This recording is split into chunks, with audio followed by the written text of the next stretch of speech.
wa dawa za kulevya katika kaunti ya Kakamega wanadaiwa kuwa ni wanafunzi wa vyuo vikuu na shule za sekondari. Haya ni kwa mujibu wa afisa anayesimamia kitengo cha matatizo ya akili katika hospitali kuu ya Kakamega, Mary Angela Mabuga, ambaye ameeleza wasiwasi mkubwa kuhusu ongezeko la matumizi ya mihadarati miongoni mwa vijana.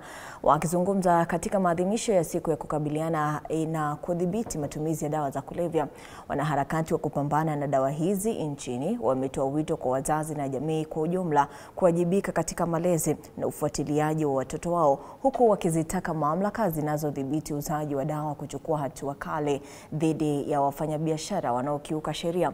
Mratibu wa NACADA eneo la Magharibi, Eunice Arubia, amesema eneo hilo linaongoza kwa matumizi ya pombe haramu na kuzitaka taasisi husika kuungana kuzuia janga hili.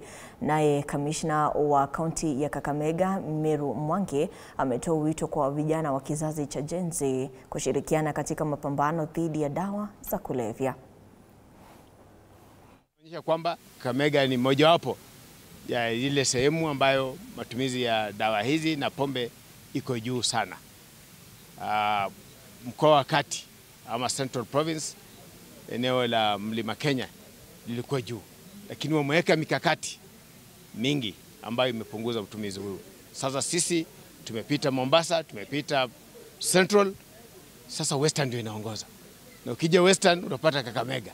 Tuko 90% sana sana na watoto wa shule, secondary school na universities. Sasa hata tunapoongea saizi wale ambao wako katika ward ni watoto wa university. Kila ambacho naomba tu ya kwamba the board ya pharmacy iweze kutusaidia, ya wale ambao nauzia watu madawa over the counter bila prescription waweze kusimamisha. Matatizo mengi ya shida za kiakili yanatokana na matumizi ya dawa za kulevya. Tukikabiliana na jambo hili, tutakuwa tunakabiliana na mambo ya dhulma za kijinsia, gender based violence. Tutakuwa tunapambana na mambo ya utovu katika shule.